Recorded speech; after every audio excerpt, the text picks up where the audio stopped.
I'm starting a new series. Actually, I guess it's technically not a series until I make more than one of them. So for now I'm making a new thing called Mugen's Mad Musings. Where I rant and probably do a fair share of complaining about important things like video games and movies. So I'm titling this first episode, Epic Doesn't Mean More Explosions. Epic is one of those buzzwords that publishers love to throw around in advertising materials, but I'm of the opinion that it's very rarely used in appropriate context. Pandora. Ring! You don't want to hear about that, Vault Hunter! You want to hear about loot and pecs and explosions! Epic doesn't mean more explosions. Explosions? It doesn't mean bigger spaceships and more aliens to eviscerate in more ways than last year's edition. It doesn't mean, look how many NPCs we can cram in on the screen at one time. It doesn't mean higher poly counts or mega textures. It doesn't require the fate of the entire universe to hang in the balance. It doesn't mean 70 kajillion miles of landmass to traverse. It doesn't mean more of everything we've seen before. In my estimation, Epic, in the purest sense, is about the journey. Publishers today would probably describe the Odyssey as epic because it has intense Cyclops battles! But that's not what makes it epic. It's about the journey, both the exciting battles and the quiet moments in between. It's about the struggle, the conflict, that the characters must overcome to complete that journey. That doesn't necessarily require monsters or even humans either. It could mean a battle with the elements or disease or even hunger. To use this word in conjunction with even bigger robots than last year seems like a dilution of the currency to me. Now you might be asking yourself, who cares if the word is being used incorrectly? I like bigger robots!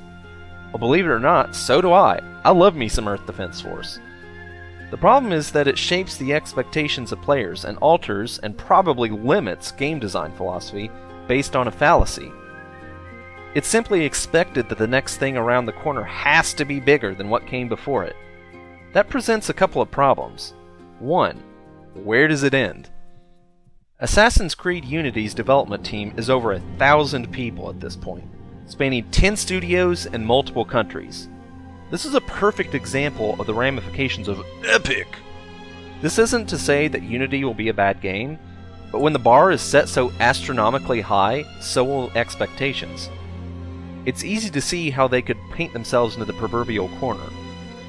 On a side note, I can't help but wonder how you can maintain a singular vision with more than 2,000 eyeballs involved. Sounds like a great recipe for a clusterfuck to me. 2. Bigger doesn't equal better.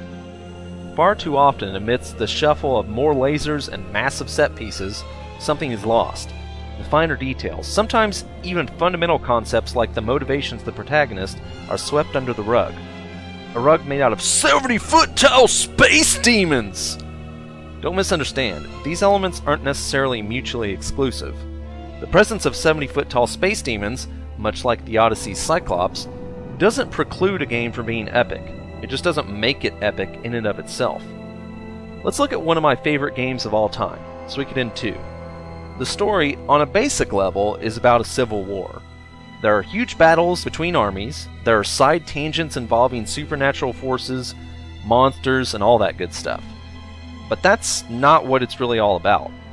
That's not what makes the story special. It's really all about the protagonist and his childhood friend and the ramifications of the war on them and their relationship.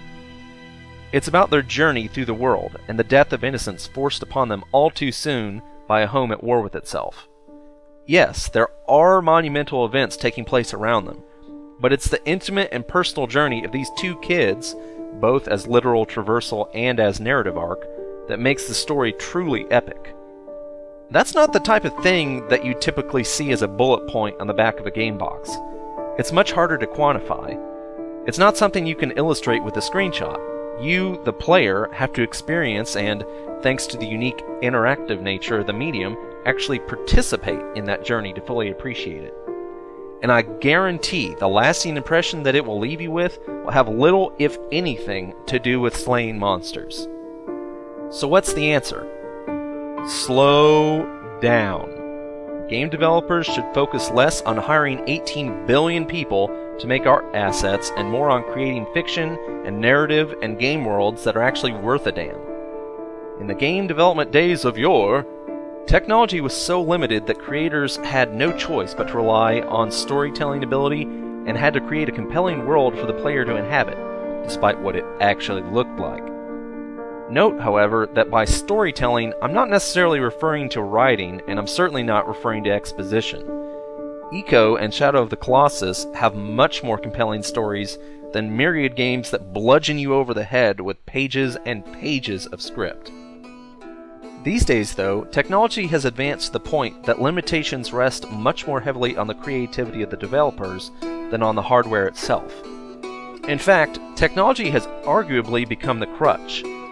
I don't think there's anything particularly interesting or noteworthy about taking the ideas of the past and slapping a prettier coat of paint on it. And yet publishers are perfectly happy to repeatedly release extremely iterative, or in some cases downright derivative games year after year. And therein lies a big part of the problem: annualization. This has been common practice in sports games for some time now, but in more recent years, it started to creep into story-based games as well. Probably the biggest example of this is Assassin's Creed. I'm really not trying to pick on Assassin's Creed, I swear. But once again, it is an example of a growing problem. They release new games in that series every single year. When a game is already relatively repetitive by design, it's a little alarming that subsequent games would be released on a yearly basis. There's an understandable reason for this, though. People buy them. I don't blame publishers for this practice when the philosophy repeatedly proves itself to be financially viable. But that doesn't mean I have to like it. The fact remains, though, that there are plenty of people out there, who aren't me, that are die-hard fans of these games and will buy anything that's churned up and thrown out. And they genuinely enjoy them. I don't want to gloss over or dismiss that fact because ultimately it's not my place to say what people should or shouldn't enjoy, especially since I'm quite guilty of enjoying plenty of things that would otherwise be considered egregious by most people. Speaking personally, however, I would definitely like to see a diminishing of the practice of annualization. This ultimately boils down to a difference in philosophy. I would rather have a game that's 7 to 8 hours of outstanding, innovative, creative, memorable content than 80 to 100 hours of one that's simply average.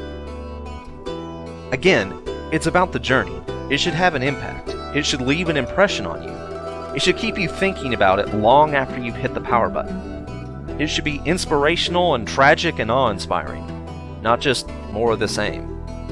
So get on it, developers. Take these big, vague, probably annoying generalizations to heart and give me something truly epic.